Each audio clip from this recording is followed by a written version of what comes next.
OK. All right.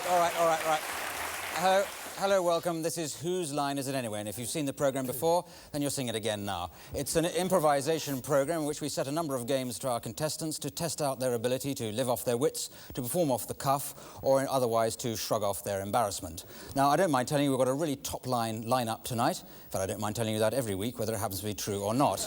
But let me first of all introduce our first contestant, who is Stephen Fry, actor and writer. Stephen is an intellectual man of letters who can turn his hand to broad comedy, but does return from time to time to his first love, which is advertising peppermints and building societies. Then we have Peter Cook, who, of course, for many years has been described, and rightly, as the funniest man in England, oddly enough, even when he's abroad. And then we have Josie Lawrence from the Comedy Store Players, who is beautiful, talented and charming. In fact, in many ways, a sort of female Derek Jameson. And finally, we have, as usual, John Sessions, who I regard as perhaps the most gifted actor of his generation. But that's not just my opinion, that's his as well. So here they are, the contestants.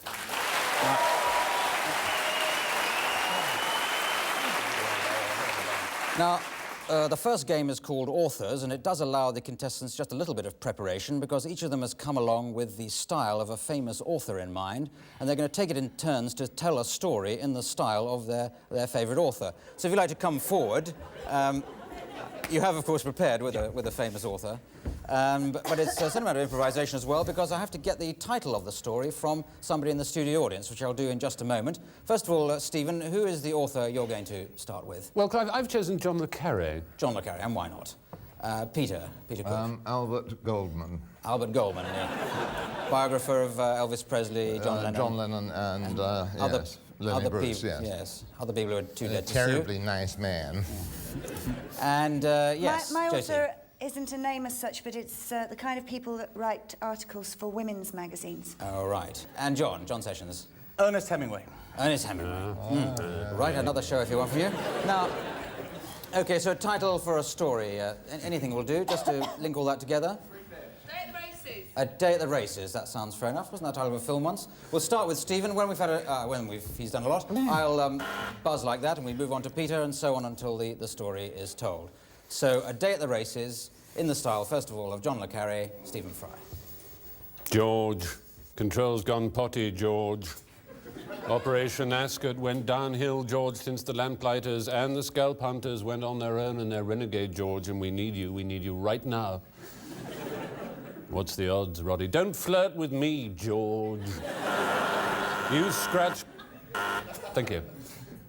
I knew that there were serious problems with the horse when I saw him unable to get up in the morning, crazed with drunk, drugs, and women and tiny little white panties. This horse was never gonna run. But I knew that once Shergar died, I could make a fortune. Yes, he interviewed 20,000 people. He asked girls if they do go to the races, do they normally wear flat shoes or heels?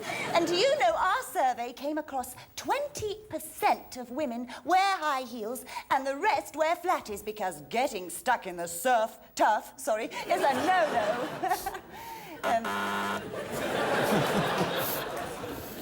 Lester looked off down the long, curving track towards where the horses were to begin, but he didn't look further than he wanted to because his father had told him it wasn't the course to go on. He knew that the river came round in the middle of the course, which was a shame because it was a racehorse, but it didn't matter a cuss, it didn't matter a damn, because he knew what his father had told him about. It was no cogida for the horse or for him. The horse went along and then it went down a bit, and then it came up a bit. And then if you looked at it from the other side, it went down a bit more. That is what we call in Spain, arumia.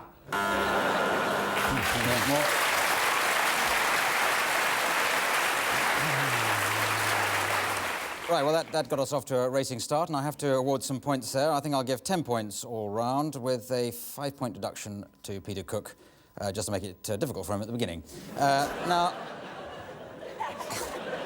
Now we go on to a game called Film and Theatre Styles, so called because we have to have a range of theatre and film styles for the contestants to improvise in. We're going to start off with two of you acting together, and it'll be Stephen and Peter. So if you'd like to come forward, I'm going to give you a scene in a moment to improvise, and you'll have to do it in a range of different styles. And I'd like a few suggestions from the audience, if at all possible. A theatre style, a film style, we'll get a few of them for them to... Woody Allen, yes. Wait a minute, I'll write these down. Hang on. Shakespearean. Wait, hang on, one at a time. Gangster films, was that? Chekhov. Sorry? Chekhov. Oh, I'm sorry, I thought you were being rude to me. Chekhov. It was Chekhov. It was quite clear. It was quite my mistake. Travelogue, yes. Documentary. Sorry? Yes. Gosh. No, that was fast. I think we got quite enough there. Righty-ho, so you want a situation to improvise in, don't you? Not particularly. No, well, very much, no. you look a bit stupid just standing there. What we'd like you to do is to be a parliamentary candidate, one of you going round, knocking on the door, somebody on the knocker, canvassing for a vote. That's your improvisation. Hello, I don't want to tax you too early on, but I will be going into Parliament, I hope, and I wondered if I could rely on your vote. Oh, for all the sea that spread its wings throughout the firmament, I knew one thing would come to this particular door, bearing a tall waitress, lovingly clad in silk. But you, I fear, are not she.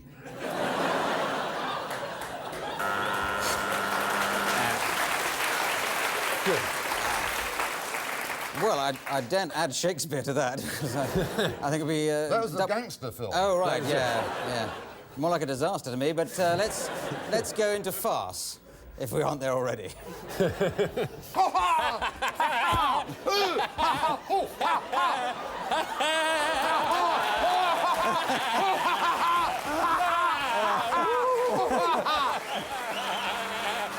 All right, okay. Nothing is not subtle. Yeah. Thank God you remembered to put them on, Stephen. Thank God, yes. Afterwards. Last-minute That's decision. nicer than the rehearsal Yeah, player. yes. That just reminded. Let's do travelogue now. Travelogue. Travelogue. Neath the bedappled yellow ribbon of time that is the Colorado River is a besprinkled constituent upon whom I hope to be able to rely. The orange beaver has always been a lonely animal. Sure. It mates only in the spring. Right. And it springs only in the autumn. The beaver that provides so much soap for rich women is endangered. Right. And But if it you has catch one it- enemy. One enemy, this animal. Me, I hate the thing. Travelogue. Okay, gangster movie. Oh, good grief. We've done 3. Gangster movie. Hey. Freeze! Thank you very much. All right.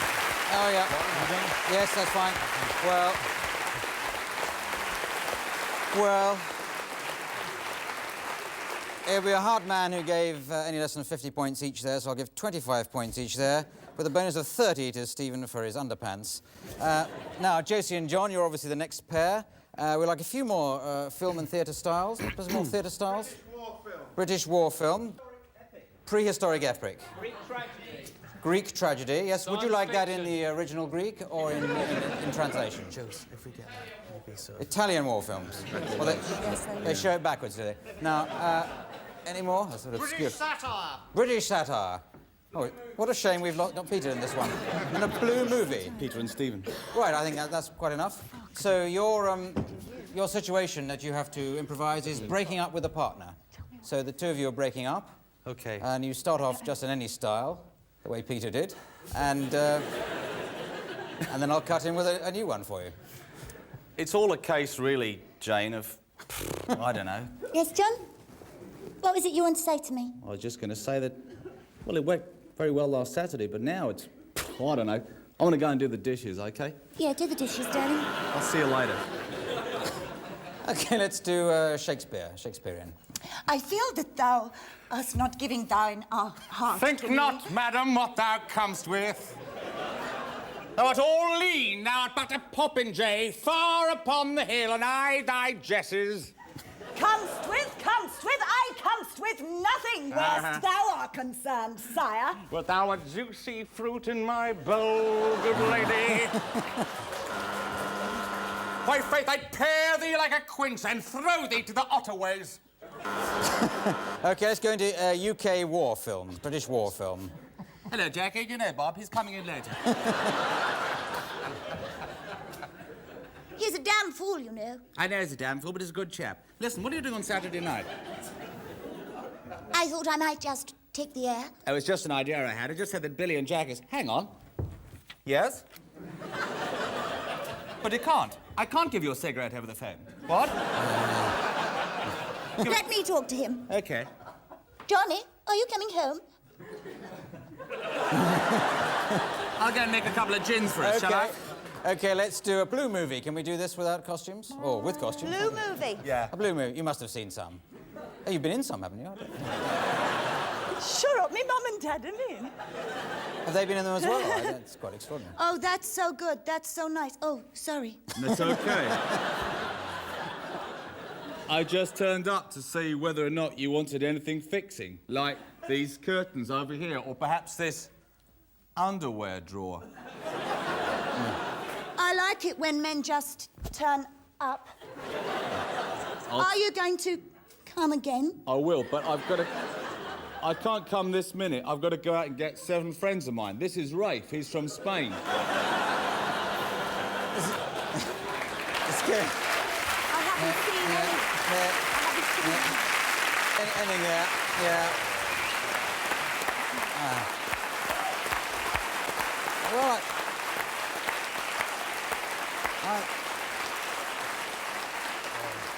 I thought that was very good. I'm going to give you 50 points each there. It would have been more if you'd ever mentioned, you know, a relationship splitting up, which is what you're supposed to be doing. No, I think we do a game called Props now.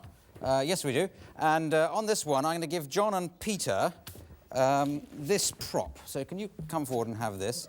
Well, that's right. Oh, missed. That'll be easy for the camera to pick up. Right. Now, you've got to think of as many ways of using that prop. Meanwhile, Josie and Stephen, yes, of course. I thought I'd just improvise another name for you. That's your prop, and we'll go between the two pairs with using the buzzer again. The more uses you can think of it, the more points you'll get, the longer it'll take, the worse it'll seem. So, yes, starting with Peter and John with your yellow ball, if that's what you decide to call it. Excuse me, sir. Yes. Is this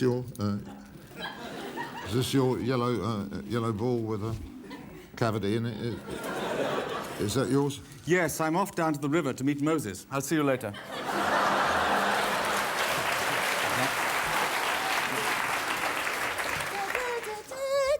Hi, I'm just taking a shower. Would you pass my towel? Why, sure, honey. It's a fun ball. It's a round ball, but a ball with a hole in it. Pete. Daddy, can I really play with it? No, you've got to go back in your bedroom where that rather strange man is going to nail you to the floor. Oh, all right, Peter. I'm sure you know best. I do. Look, Vince, either the BBC believes in Doctor Who or it doesn't, but how am I going to make 17 monsters out of this?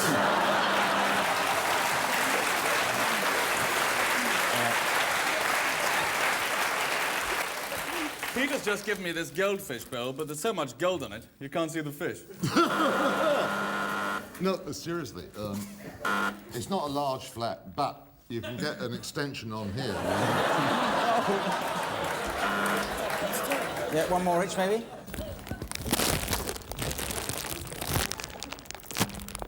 This is saliva. OK, thank you very much. That's it. That's it. I think, can't expect you any more than that. Yes. Thank you. Well, there it is. I think...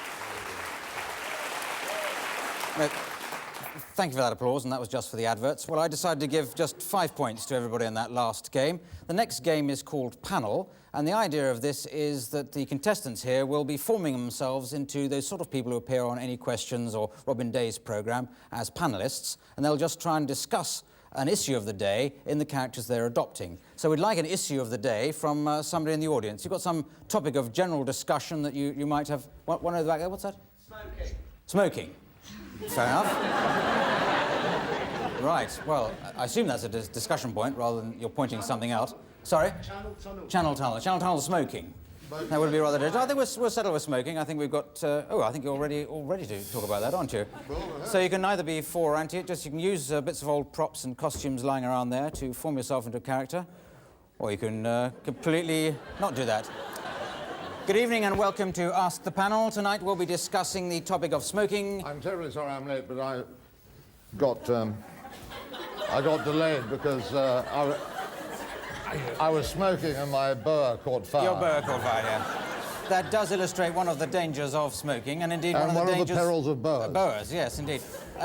Could I ask you your name? Could I ask your name? Could I ask your name? Yes, of course you can. Yes. Well, I'll do that now. What is your name? Yes, Arthur. Yes, sir, Arthur. Yes, sir, Arthur. Yes, sir. You're an Arab gentleman, are you? What? An Arab gentleman, are you? No, I'm a married gentleman. A married gentleman. Yes, but if you later. want me to be Arab, I, of course, will, you know. Yes. No, this is just a religious thing I wear. Yeah. And I'll just talk to somebody else. Yes, I would. Who might talk English better than you do. Mm-hmm. The gentleman there in the glasses and a Ticos or something. What is your name? Richard, but I'm a Dick, really. I'd prefer to be called a Dick. Yes. Dick, I answer to Dick. Yeah. Well, I think we all answer to Dick, but Yes. the gentleman in the cap. I'm Tommy Timpkins, name by name, always known as Tommy Timpkins. I've been on a stage door, I've been in the business, I've been in the world, I've been in the music hall business for 55 years. I'm always ready with a joke. Here's one. Yep. There's a person... I hope it's about smoking. It's all about smoking. Yeah. A friend with a boa. Yeah. Mr. Boa and Mr. Dick. Yeah. They're going down the road, and one of them says, you got smoke on you? The other says, no, but you can get some in that shop. It's a great one, haven't it? Yeah. It's one of my favourites. But I'm going to have to interrupt you there. We admire your technique, it's just your... My technique. And the lady there, what's your name? Trixie, what's yours? Trixie, my name's Clive, but that's my problem. Trixie, do you have any views on smoking? When you smoke, you have lots of little hairs in your throat. Do you? That grow, that stop all the badness from going down inside you. When you smoke, you immediately burn them off. Oh, I see. So... I collect... No, with the greatest respect in the world, that is absolute balls. Yeah. Yes. It's not balls, it's a fact. No. It's a She's fact. absolutely right. It's You've a got ball effect. thousands of little balls in your throat, No, not balls. which stop the smoke getting in. Yes, I made a wig out of these throat hairs. Yes. Oh, I see, yeah. This is nostril hairs. Yeah. I can't tell you what those are. No. This is fascinating, but we just don't want to talk about it. This is my leg hair. See, I mean, generally, I can stop smoking tomorrow if I wanted to, but I mean, could he you like stop your being a cigarette bigoted back? git? I don't think so. You can't put a bigoted git out in the national... What do you think about taxation? Do you think cigarettes should be taxed? How can you tax a cigarette? How can you tax People a should be cigarette? taxed. Possibly Yeah. smokers should. You shouldn't tax a cigarette. You won't get any money out of cigarettes. Not you a try penny. taxing... Not a Excuse penny. me, could you give me a quarter of your income? Yeah. No joy No. at all. Yes. Can't be done. Yes. Not a chance. I'm very worried about the effects of passive bigotry. In a restaurant the other day, there was a fellow only 2 tables away from me being a bigot. Now, if I had a child there, that child could pick up some of that bigotry and turn into a bigot for the rest of their Well, life. on the unlikely note of you having a child in a restaurant, we'll end the discussion there. And thank you Not very as much from unlikely as all it the might be. panellists, and good night. Thank you. Right. Well, I think we covered that. I think we covered that well enough, and I'll give 20 points to everybody there. Now, the next game is called Rap. It involves all 4 contestants, and what they have to do is simply to... It's a lovely game, this, isn't it, Stephen? Yeah. Stephen does this on his own anyway, in private, but in public, they all do 4 together, and they have to improvise a rap based on a subject selected now by the studio audience. So, a nice broad topic for them to devise a rap round. You know what the rap music is, don't you? Spelling mistakes. That is almost freaky, that. Something at least vaguely broadcastable. Having a baby. That's a good one. I like that. Have you recently had a baby yourself? It was delicious, yeah. Yes. Very, very witty. Stop yelling out anything else, will you, please? OK, so good suggestion from the man with the rather unpleasant beard, which is... no, it's a nice beard, actually. I like it. You're a man, aren't you? Yes, of course you are. So it's the having the baby rap. To help you do it, there'll be a drum beat starting any minute, I should hope. 1, 2, 3, 4. Yeah, we'll start with you, John. So if you'd like to come forward and do the Having the Baby rap. Clinical, umbilical, having babies don't make you cynical. You could on the floor you go, baby, baby, baby, have you on the windowsill.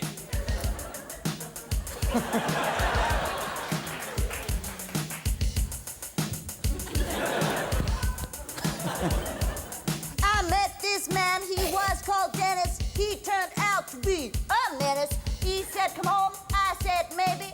Now I found out that I'm having his baby. Well, he, and a push, don't push it.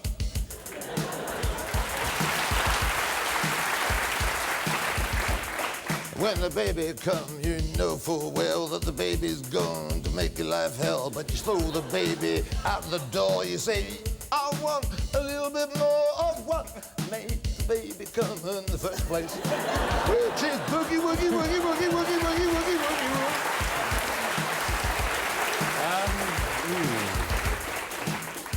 Well, there's obviously a lot of unpleasantness that has to be gone through before the baby eventually comes out and chirrups. I mean, for a start, of course, the poor old mother has to put her foot in those revolting stirrups. And you've got to be very careful to make sure the baby doesn't come out in other unpleasant pieces. And to stop that happening, I recommend amniocentesis. So that's a very good thing to have there. When I was born, the umbilical cord was cut with a sabre. Because it's only politically true, of course, as well, that only the surgeon's knife will really save labour. So, carry on. Thank you very much, Stephen. Sorry. I think we'll end that right there.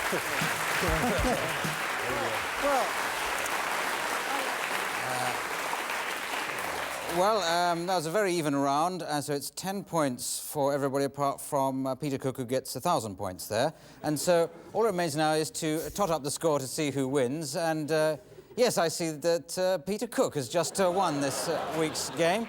And the prize, as you'll know, or you know in a moment at any rate, the prize for winning this game is to get to read the credits out at the end of the programme, but in the style of my choosing. And I'd like, Peter, if you would, to read out the credits in the style of a New York taxi driver.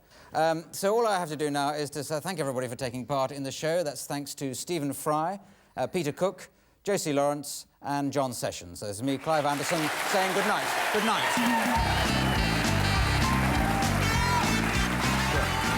Whose Line Is It Anyway? Devised and compiled by Dan Patterson, Mark Levison, starred Clive Anderson, John Sessions, with Peter Cook, Stephen Fry, Josie Lawrence. Television, Philip Pope, Zena Cameron, Martin Hodgson, sound supervisor, Chris Blake, vision mixer, Russ Story. Floor manager, Heather Melvin, them too fast, Cousins, and John Hibb. Makeup designer, Christine Bolton. This is too fast. Research, James, bigger they come, the harder they fall. Lighting director, Michael Lingard. Pip Gardner. Director, David O'Dell. Denise O'Donoghue. Producer, John Patterson. I love that guy.